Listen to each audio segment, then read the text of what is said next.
Ladies and gentlemen, thank you for joining us today and welcome to BuzzBack's latest webinar, Understanding the Patient Journey Among RA Patients. During the presentation, all participants will be in a listen-only mode. However, you may submit questions at any time today by typing them through the chat feature located to the left of your screen. Or if you're in screen mode, look for full screen mode, look for it at the top of your screen. We'll be fielding questions at the end of the presentation. And as a reminder, today's call is being recorded and will be offered at the conclusion of today's event. I'd like to take this time to introduce you to Jonathan Weiser, Director of Healthcare Research.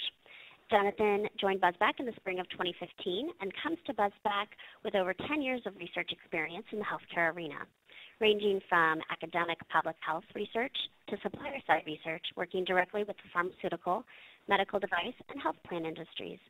He has led research studies with a wide variety of methodologies, including ANUs, choice modeling, pricing, conjoint DCM, market segmentation, loyalty customer engagement, concept testing, buying process, and brand tracking. Jonathan has presented at the American Public Health Association and has co-authored articles published in academic journals and posters presented at the American Diabetes Association. Jonathan, please go ahead. Great. Thank you so much, Melanie, for the introduction. We greatly look forward and we appreciate your joining today's session. Also, we are happy to set up an individual call later if you'd like to review the data more in detail, something that we've been working on for a bit, and we're really excited to share.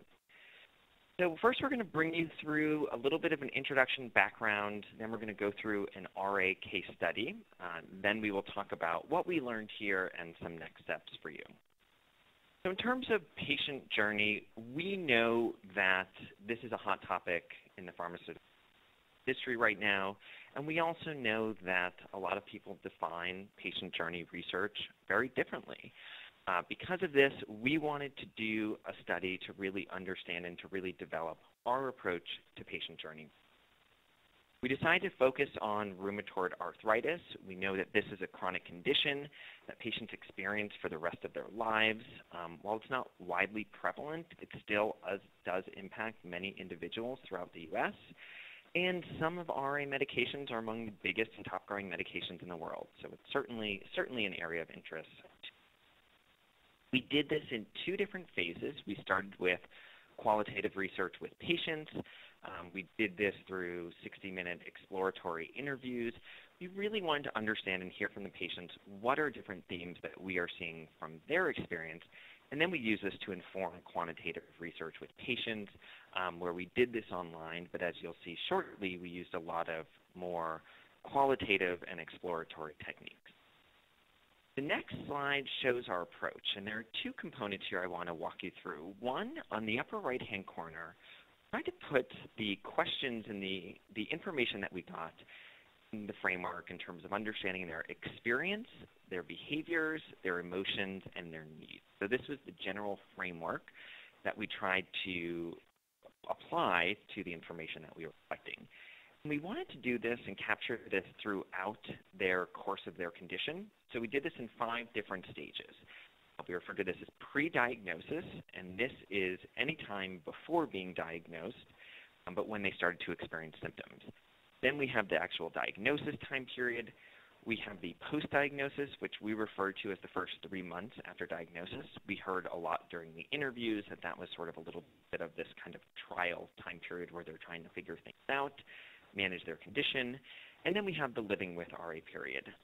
We wanted to go beyond that and really also capture the future with RA, and that was something that was really important to us and something that we... In terms of our metrics, we have a time period diagnostic assessment where we looked at things like symptoms, we looked at location of pain, we looked at healthcare providers and their experience with that. We also looked at behaviors, so in terms of are they dieting, exercising, medication usage, are they visiting HCPs, what information they're looking for, and what sort of emotions they're experiencing. And one thing that's key here is that we looked at these questions at each of the individual time periods to understand how things changed over time. We also looked at other metrics pertaining to RA in terms of severity, pain, flare-ups, etc. And I think just a key thing to mention here is that this is something that can certainly be customizable and would be in any client-driven research, and this was really a main starting point for us to develop the methodology. This slide here shows a little bit of our tools, which we're going to go in more detail. In particular, we're going to look at the patient journey map. But I think key thing here is that we did develop a lot of things specifically for this engagement that were very exploratory, and we look forward to sharing them with you. Now we're going to go directly into the RA case study. We're going to start with some of the broader themes that we saw from the qualitative research. So one, what we saw is the experience with RA really greatly varies.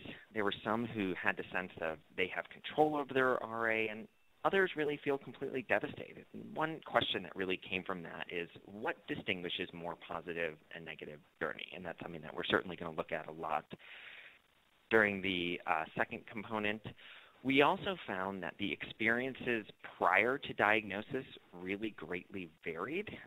Some tended to have their experiences for greater periods of time. So they would have, let's say, had symptoms for months or even years and maybe had to attribute that to, let's say, old age or an injury or something like that. Whereas others, I remember one person saying she woke up Friday morning with symptoms and was practically diagnosed by. So I think one of the key things here is that that does vary. I'm actually going to play you a brief clip right now from a patient. I don't fault the original doctor because I believe I've had this for a long time and it was just undiagnosed. But that's because I just thought, because of the way I work out, I just thought I was like in a normal amount of pain. Right.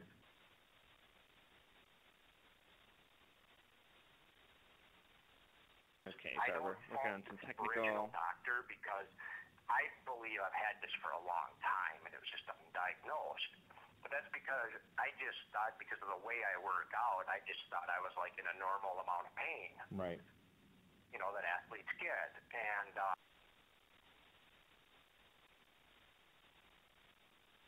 Great. So it gives you a sense of what one person's individual experience was like. A few other things that came out in the qualitative is that the diagnosis itself is very complicated. It gives this sense of fear, but also this sense of relief. And I think one thing that's extremely important here is it's not like there are the people who are experiencing fear or some who are experiencing relief, but that people do tend to feel these conflicting emotions at the same time. We did learn a lot also about their experience with their healthcare providers. So in terms of some often going directly to their PCPs to start and then being referred out to the rheumatologist, key thing recognizing, and one thing we wanted to assess when we get into the qualitative or more quantitative research is what is the typical pathway in terms of interaction with healthcare providers. Now we're going to go into a little bit more of the quantitative research. What we saw is that the location of pain, probably not surprising, most often in the knees, hands, and lower back. Key thing here is that this did not change during the different time periods. So whether or not someone was experiencing symptoms before they were diagnosed or throughout their lifespan of their condition, the location of pain did not greatly vary. What we do see, however, is that experiences vary. So these are three different examples, and what we see is that for morning stiffness, joint pain, and muscle aches, the symptoms are actually higher during the pre-diagnosis time period than living with RA.